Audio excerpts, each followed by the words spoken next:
Hiya folks, how's it going? I'm Lexi and I really like tabletop games.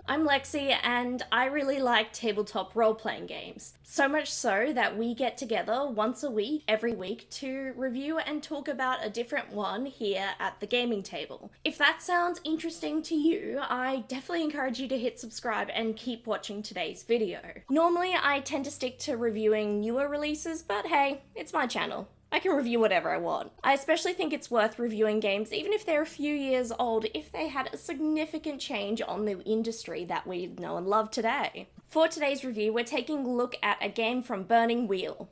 This is Dungeon World. One of the reasons Dungeon World was such an impactful game on tabletop role-playing games is this is the first significant Powered by the Apocalypse game. The system Powered by the Apocalypse began and was first debuted in a game called Apocalypse Now. Dungeon World was the first significant entry onto the market that took the system from Apocalypse World and adapted it for its own game. The premise for Dungeon World is pretty simple. You're adventurers, you head into dungeons for glory, loot, and hopefully survival. Apart from this, the world is pretty much a blank canvas that any game master can use and alter to their preference. You do get some guidance on this world for things like creating monsters, items, and perhaps some interesting things that might be useful for your game. You can use these ideas, reskin them, or ignore them completely. I can see the benefit of this, but for myself it does not make this game's setting memorable. For most interactions in a Powered by the Apocalypse game, you roll 2d6.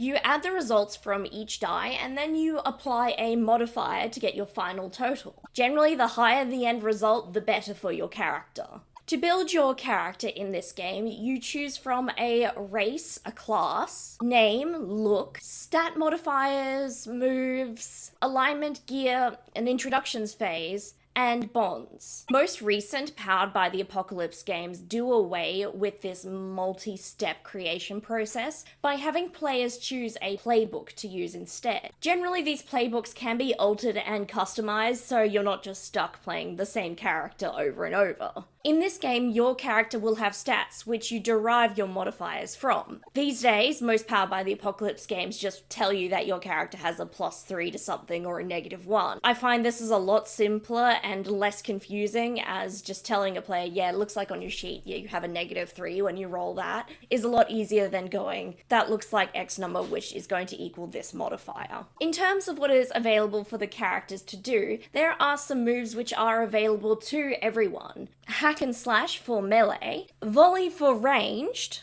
defy danger for those adrenaline-fueled moments, defend, spout lore, that's for knowledge, discern realities to see through tricks and illusions, parlay to talk and negotiate, and to aid or interfere to help or hinder your fellow players. There are some moves that are selected throughout the character creation process which will make them unique to your character.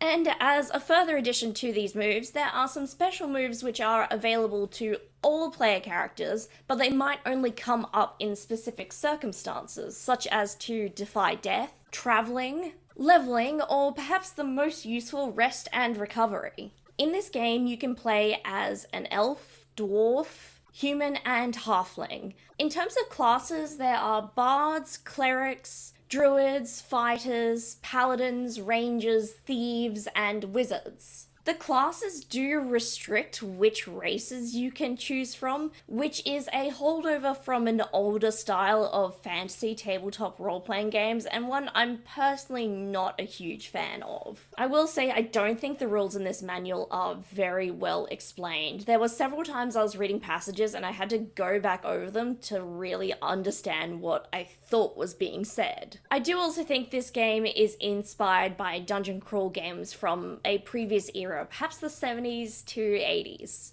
This does mean that while it's trying to do something different with the Powered by the Apocalypse system, it does fall into some familiar tropes. For example, it says there are no rounds of combat, but the example definitely has rounds of combat. Dungeon World is one of the weaker Powered by the Apocalypse games out there, but on the other hand, do we only perceive it as a weaker entry into this game system because it was the first and so much innovation was yet to come? I definitely get the sense that we learned a lot from Dungeon World in terms of what works for a Powered by the Apocalypse game versus what doesn't. For myself, I think this is a solid game.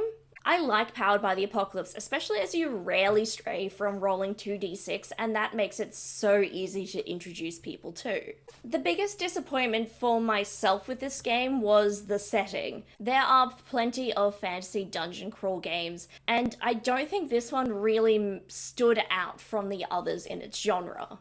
I think this is a game for the lovers of the dungeon crawl who are looking for something a little bit different. While I don't think it's the strongest Powered by the Apocalypse or the strongest dungeon crawl, it's still got some unique elements that I think are interesting and worth exploring. A copy of Dungeon World is as little as $25 US. I happen to get lucky and get my copy secondhand, but if you are interested in the game, I think the $25 price is pretty tempting. But what did you think? Is Dungeon World a worthy entry into dungeon crawls or Powered by the Apocalypse games? Let me know your thoughts in the comments down below.